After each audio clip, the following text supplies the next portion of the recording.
Hello students, मैं हूं अभिषेक खंडेलवाल और स्वागत करता हूं आपका नियोज एजुकेशन चैनल पे। दोस्तों, हम लोग क्लास 10th की जो एसएसटी है उसके इम्पोर्टेंट क्वेश्चंस की सीरीज हम लोगों ने स्टार्ट कर रखी थी और कई वीडियो हम लोगों ने ऑलरेडी अपलोड कर दिए। अब हमारा नेक्स्ट वीडियो है जिसमें हम लोग देखते हैं कौन कौन से क्वेश्चन हम लोगों ने कवर किए। दो बार बच्चों का एक क्वेश्चन रहता है कि सर हम लोग इनका आंसर कैसे लिख सकते हैं, तो इन सारे सवालों का जवाब आप लोगों को वीडियो के एंड तक मिल जाएगा। दोस्तों, अगर अभी तक आप लोगों ने चैनल को सब्सक्राइब नहीं किया है तो सबसे पहले चैनल को सब्सक्राइब कर दे और बेल आइकन को प्रेस कर दे ताकि जैसे ही वीडियो अपलोड हो तो आप लोगों के पास नोटिफिकेशन आ जाए। हम लोग स्टार्ट करते हैं। हमारे जो क्वेश्चन है वो देखो। First question is that list the rights of the consumer. जो कंज्यूमर के राइट्स है उनके नाम आप लोगों को लिखने हैं। देखो, ये आपके जो 6 राइट दे रखे हैं, बार बार आप लोगों को इनके रिगार्डिंग पूछ लिया है। क्वेश्चन इनके अंदर से भी हो सकता है। मैंने यहाँ 6 राइट्स आप लोगों के लिए लिखे हैं। देखो कौन कौन सा है। First, right to safety. Second, right to be inform.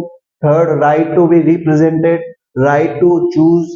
Next है राइट टू सीक रेड्रेसल और लास्ट है राइट टू कंज्यूमर एजुकेशन। ये हमारे 6 राइट्स है। मैं इनको कंज्यूमर राइट्स बोलूंगा। तो ये कंज्यूमर राइट्स है जो 6 है। अब देखो, राइट टू सेफ्टी। सेफ्टी का राइट है कि भाई कोई भी चीज अगर वह परचेज कर रहा है तो उसको सेफ्टी का राइट है या नहीं है। फिर है राइट टू बी इन्फॉर्म्ड, मतलब पूरी जो इंफॉर्मेशन है वो कलेक्ट करने का उसका राइट है। फिर है राइट टू बी रिप्रेजेंट। अगर मान लो कोई कंज्यूमर है, अगर उसको फॉल्स इंफॉर्मेशन मिली है और उसका एक्सप्लॉयटेशन हुआ है, तो वो जो एक्सप्लॉयटेशन हुआ है तो वो अपनी इंफॉर्मेशन कहाँ रख सकता है? फॉर्म के अंदर, जो भी फोरम बनाए हुए हैं उनके अंदर। तो ये कहलाता है right to be represented. Next है राइट टू चूज, मतलब जो प्रोड्यूसर है वो आपको पर्टिकुलर ये नहीं बोल सकता कि आपको ये खरीदना है। आपका राइट है, आप अलग अलग गुड्स और सर्विसेज में कौन सी चूज करते हो, that is called right to choose. Next है राइट टू सीक रेड्रेशन। अगर आपका एक्सप्लॉयटेशन हुआ है, इस समस्या का समाधान करने के लिए 3 टियर सिस्टम बनाया हुआ है, that is called seek redressal, मतलब समस्या का समाधान या निवारण। Next, right to consumer education. आपके क्या राइट्स है ये बारे में आप लोगों को अवेयर करवाना, that is called right to consumer education. I hope ये क्लियर हो गए हो सकता है बच्चों कई बार आप लोगों को ये 6 राइट एक साथ याद नहीं हो, तो इसके लिए मैं आपको एक शॉर्ट ट्रिक बता देता हूं। उस शॉर्ट ट्रिक से आप लोगों को ये याद रहेगा। याद रखना, मैं वीडियो आप लोगों के लिए बना रहा हूं तो इसके अंदर नेट यूज होता है, इंटरनेट यूज होता है, तो इंटरनेट के लिए हम लोगों को रिचार्ज करवाना पड़ता है। तो याद रखना कि सर रिचार्ज करवाओ, तो याद रखना सर और रिचार्ज, ठीक है। अब देखो इसमें आपको क्या वर्ड यूज करने हैं वो देखो, SIRREC, ये वर्ड आपको यूज करने हैं, आगे के वर्ड यूज नहीं करते। और ये 6 हमारे क्या है राइट। पहला है राइट टू सेफ्टी, सेकंड है right to be informed, next है right to be by represented, तीनों हो गए। फिर है नेक्स्ट है right to be redressal, seek redressal, ठीक है। तो हम लोगों ने रेड्रेसल वर्ड यूज किया है। फिर E, right to be education, consumer education है, यहां ई वर्ड यूज किया है तो एजुकेशन। लास्ट है C, right to be choose, choose करने का जो राइट है। तो इस तरीके से आप लोग याद रख सकते हैं। आई होप आप लोगों को ये ट्रिक पसंद आई होगी जिसके द्वारा आप ये सारी चीजें याद रख सकते हैं। नेक्स्ट क्वेश्चन है, what is the maximum limit of amount in cases that are filed at district, state and national level consumer courts. यहां हम लोगों को मैक्सिमम लिमिट पढ़नी है। अब यहां से देखो 3 चीजें मैंने यहां बोला, राइट टू सीक रेड्रेसल, हम लोगों को रेड्रेसल कहां मिलेगा? तो 3 टियर सिस्टम है इंडिया के अंदर। फर्स्ट ईयर आपका है डिस्ट्रिक्ट लेवल, सेकंड है स्टेट लेवल और लास्ट है नेशनल लेवल, ठीक है। अब यहाँ क्वेश्चन आपको बोल रहा है कि इनकी आप लोगों को लिमिट बतानी है। तो देखो इनकी लिमिट हम लोग देखते हैं। अगर डिस्ट्रिक्ट लेवल कोर्ट्स है तो इसमें जो लिमिट है वो रहेगी अप टू ₹1 करोड़। अगर कोई भी कंज्यूमर जो है उसका एक्सप्लॉयटेशन हुआ है तो अगर उसका जो अमाउंट है ₹1 करोड़ तक है तो वह कहाँ अपील कर सकता है? डिस्ट्रिक्ट लेवल कोर्ट्स के। मीनिंग क्लियर हो गया। नेक्स्ट है स्टेट लेवल कोर्स, अगर उसका अमाउंट 1 करोड़ से ज्यादा और 10 करोड़ तक है तो वह कहाँ अपील करेगा? स्टेट लेवल कोर्ट्स के अंदर। फिर अगर अमाउंट 10 करोड़ से ज्यादा है तो वह कहाँ अपील करेगा? नेशनल लेवल कोर्ट्स के अंदर। एक चीज और ध्यान रखना, अगर मान लो डिस्ट्रिक्ट लेवल कोर्ट्स है, अगर इसका जो डिसीजन आया, जो कंज्यूमर है, अगर मान लो इसके फैसले से सेटिस्फेक्शन नहीं है तो वह कहाँ अपील कर सकता है? स्टेट। स्टेट के फैसले से भी अपील नहीं है तो कहाँ? National level. तो इस तरीके से ये 3 टीयर सिस्टम बनाया हुआ है कंज्यूमर कोर्ट्स। नेक्स्ट क्वेश्चन है full form of COPRA and which year was COPRA implement.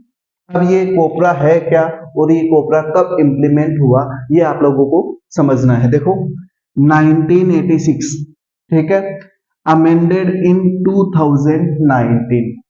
इस बात को बहुत अच्छे से ध्यान रखना कि जो कंज्यूमर प्रोटेक्शन एक्ट है वो 1986 में बना, लेकिन इसको अमेंडेड, इसमें चेंजेस कब किया गया? 2019 के अंदर। तो आपको ये जो लिमिट दे रखी है तो ये ध्यान रखना, ये कोपरा 2019 की लिमिट है। पहले जो 1986 चलता था उसमें ये लिमिट चेंज थी, ठीक है। अब जब अमेंडमेंट हुआ है तो उस अमेंडमेंट के अकॉर्डिंग ये आप लोगों को लिमिट दे रखी है। फिर नेक्स्ट देखो कंज्यूमर प्रोटेक्शन एक्ट, कोपरा का जो फुल फॉर्म है या कोपरा का पूरा नाम क्या है? कंज्यूमर प्रोटेक्शन एक्ट, ठीक है। मीनिंग क्लियर हो गया। इसी के अंदर मैंने एक चीज और लिखी है, बहुत बार एमसीक्यूज के अंदर आप लोगों को मिल जाएगी। नेशनल कंज्यूमर डे हम लोग कब सेलिब्रेट करते हैं? तो याद रखना 24 दिसंबर को हम लोग नेशनल कंज्यूमर डे सेलिब्रेट करते हैं। बहुत सारे क्वेश्चंस यहां से आप लोगों को देखने को मिलने वाले हैं। देखो जैसे मान लो अमेंडमेंट कब हुआ कोपरा के अंदर, फुल फॉर्म क्या है कोपरा की, या नेशनल कंज्यूमर डे कब सेलिब्रेट किया जाता है, या डिस्ट्रिक्ट लेवल कोर्ट की लिमिट कितनी है, स्टेट लेवल कोर्ट की लिमिट कितनी है। तो इस तरीके से क्वेश्चंस बन सकते हैं एग्जाम के अंदर। अब देखो नेक्स्ट क्वेश्चन क्या है, व्हाट इज आरटीआई, ठीक है। आरटीआई है क्या? पहले तो देखो फुल फॉर्म लिखी हुई है, राइट टू इंफॉर्मेशन, ठीक है। इन October 2005 the government of India enacted a law which ensures its citizen all the information about the government departments, policies, practices and procedures। अगर मैं सीधी सी लैंग्वेज में बोल दूं कि जो आरटीआई एक्ट है वो कब बना? अक्टूबर 2005। अपने आप में एक क्वेश्चन है। फिर गवर्नमेंट ऑफ इंडिया के द्वारा बनाया गया और ये एक लॉ था, ठीक है, जिसका क्या ऑब्जेक्ट था? विच इंश्योर्स इट्स सिटीजन, मतलब जो इसके सिटीजन है वो उनको पूरी इंफॉर्मेशन मिले। किससे? मतलब किस बारे में इंफॉर्मेशन मिले? जितने भी गवर्नमेंट डिपार्टमेंट्स है, पॉलिसीज है, प्रैक्टिसेस एंड प्रोसीजर्स है, उनकी सारी इंफॉर्मेशन किसी नॉर्मल पर्सन को भी मिल सके, इसीलिए ये लॉ बनाया गया, that is called RTI. Meaning clear हो गया होगा। नेक्स्ट क्वेश्चन है व्हाट आर सेज। देखो सेज की फुल फॉर्म होती है स्पेशल इकोनॉमिक जोन, ठीक है। देखो SEZ mean special economic zones. अब ये क्यों बनाए जाते हैं? वो they are created in attract foreign investment. Foreign investment को अट्रैक्ट करने के लिए क्या बनाए जाते हैं? स्पेशल इकोनॉमिक जोन बनाए जाते हैं, जहां जो फॉरेन इन्वेस्टमेंट है वो हो सके। मतलब सीधी सी लैंग्वेज में बोल दूं कि जो कोई भी पर्सन है वो आके वहां इंडस्ट्री लगा सके, उनको बहुत सारी फैसिलिटीज मिलती हैं सेज में इंडस्ट्री लगाने पे। ये हमारे क्वेश्चंस थे। आई होप ये सारे क्वेश्चन आप लोगों को समझ में आ गए होंगे। और देखो ये रिलेटेड क्वेश्चंस है, जहां ये सारे जो भी आपके फॉर्म है उनकी लिमिट क्या है, ये हमारे क्या क्या राइट है, ठीक है, और ये कोपरा एक्ट कब इंप्लीमेंट हुआ, कब एनेक्टेड हुआ, ये सारी चीजें मैंने यहाँ आप लोगों को कंप्लीट करवा दी है। तो आई होप आप लोगों को ये सारे क्वेश्चन क्लियर हो गए होंगे। फिर भी अगर कोई डाउट रहता है तो आप हमें कमेंट के माध्यम से पूछ सकते हैं। तो दोस्तों अगर वीडियो अच्छा लगा हो तो वीडियो को लाइक करें, चैनल को सब्सक्राइब करें और दोस्तों के साथ ज्यादा से ज्यादा शेयर करें। Thank you.